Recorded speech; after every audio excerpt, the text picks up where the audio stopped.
გამარჯობა, თქვენ უყურებთ გადაცემას თქვენი პარლამენტი ტელეკომპანია გურჯაანის ეთერში. სტუდიაში მუშაობს ანა კანაპლევა.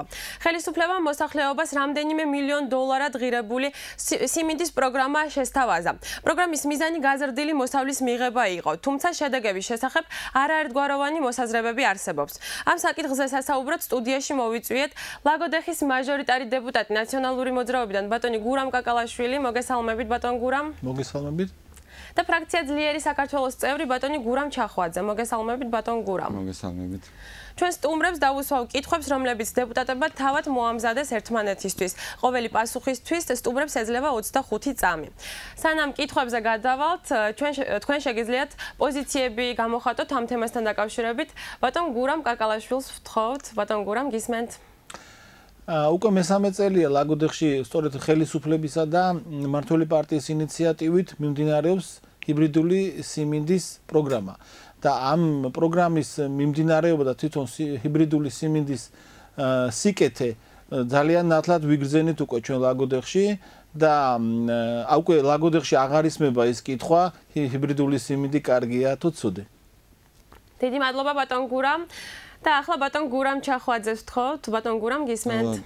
ჩემი აზრით ჩვენ მეურნეებს ჭირდებათ შედეგზე და არა პიარზე გათვლილი სამთავრობო პოლიტიკა, რისი ნათელი მაგალითიც არის პროგრამა, რომელმაც სამწუხაროდ ვერ გაამართლა, რბილად რომ ვთქვათ, და არა იმის გამო, რომ სიმინდის ჯიში არის უარგისი, არამედ მთავრობის ზერელე და უპასუხისმგებლო დამოკიდებულების გამო საქმისადმი. დაზარალდა მოქალაქეები, დაზარალდა სახელმწიფო. ამიტომ რეფორმები სოფლის მეურნეობაში კვლავ დღის წესრიგში დგას. ახლა კითხვებზე გადავიდეთ. ბატონ გურამ კაკალაშვილს პირველი კითხვა. მიგაჩნია თუ არა, რომ პიონერის ჰიბრიდული სიმინდის პროგრამა მოუმზადებელი იყო, რითაც დაზარალდნენ როგორც მოქალაქეები, ასევე სახელმწიფო ბიუჯეტი და თვლით თუ არა საჭიროდ დაისვას მთავრობის პოლიტიკური პასუხისმგებლობის საკითხი? ნამდვილად არ ვთვლი იმას, რომ მოუმზადებელი იყო, იმიტომ რომ სამინისტრომ როცა დაიწყო სიმინდის პროგრამა, ეს ჩვენ ძალიან მომზადებულად მე შემთხვევით არ ვთქვი, რომ 3 წელია უკვე ლაგოდეხში მიმდინარეობს ეს პროგრამა და ყოველგვარ მოლოდინს გადააჭარბა. სამინისტრომ დაურიგა ძალიან ბევრი საინფორმაციო ბუკლეტები თვითონ ადამიანს, ვინც აიღო ეს სიმინდი და დათესა, ასე რომ სამინისტროს არ შეეძლო თვითონ გაეკონტროლებინა ყველა ეს პროცესი და მთავრობას. აქედან გამომდინარე ნამდვილად არ ვთვლი, რომ მომზადებელი იყო. თქვენ დრო ამოიწურა ბატონ გურამ, დიდი მადლობა. და მორიგი კითხვა ბატონ გურამ ჩახვაძეს. როგორ ფიქრობთ, რა უპირატესობა აქვს ჰიბრიდულ სიმინდს ეგრეთ წოდებულ ადგილობრივ ჯიშთან მიმართებაში? ერთ შეხედვით ჩვენ ვიღებთ უფრო მეტ მოსავალს, მაგრამ მე შემიძლია გითხრათ, რომ თუ გამოვიყენებთ ტექნოლოგიას, როგორც არის თქვათ იაპონური ტექნოლოგია, გურჯაანის რაიონში სოფელი კარდანახია და იქ ქართული ჯიშით ძალიან დიდი და კარგი შედეგი მიიღო იქ გლეხმა. თვითონ ამ ჰიბრიდულ ჯიშს ჭირდება შესაბამისი პირობები, რაც სამწუხაროდ ხშირ შემთხვევაში არ იყო დაცული. ბატონ გურამ, თქვენი ოპონენტის მორიგი კითხვა. რამდენად სწორად მიგაჩნიათ მთავრობის აღებული კურსი მესიმინდეობა ქვეყანაში დამოკიდებული იყოს იმპორტირებულ ძვირთ თესლზე და თვლით თუ არა, რომ აუცილებელია სიმინდის თესლის მწარმოებელი ადგილობრივი ინდუსტრიის არსებობა? გასაგებია, მე უბრალოდ მოკლედ გაგცემთ ამაზე პასუხს. თუ შევადარებთ ჩვენ ამერიკულ ჰიბრიდს და ჩვენ ეგრეთ წოდებულ ადგილობრივ ჯიშს იგივე პირობებში, ამერიკული სიმინდი იძლევა 3-ჯერ მეტ მოსავალს და კომპანია პიონერი იმდენად არის უკვე დაწინაურებული ამ კუთხით, რომ ჩვენ მას კონკურენციას ვერ გავუწევთ, მე ესე მგონია. ჩვენ ძირითადად უნდა შემოვიტანოთ ეს შედარებით იაფად, რა თქმა უნდა, და შემდეგ გავაგრძელოთ ეს პროგრამა. მადლობა. ბატონ გურამ, საქართველოს სიმინდის კულტურის იმპორტიორი ქვეყნიდან ხდება ექსპორტიორი ქვეყანა. რითი არის ეს ცუდი? არავის არ უთქვამს, რომ ეს ცუდი არის, უბრალოდ ჩვენ გვჭირდება შესაბამისი სამთავრობო ზომები, რომელიც არ იქნა მიღებული და მივიღეთ ესე ჩავარდნა, რომელიც არა მარტო ოპოზიციის მხრიდან მე ვაცხადებ ამას, როგორც ეროვნულ დემოკრატიას გუშინ განაცხადა საქართველოს პრეზიდენტმა და გაფრთხილება მისცა მთავრობას და საყვედური უთხრა მთავრობას.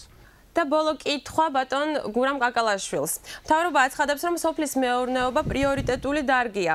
ხომ არ გეჩვენებათ, რომ ამ განცხადებას მხოლოდ დეკლარირების სახე აქვს, რადგან 2012 წლის ბიუჯეტში სოფლის მეურნეობის პროგრამაზე გამოყოფილი თანხა ძალიან მცირეა, რომელიც მომდევნო წლებში კიდევ უფრო მცირდება.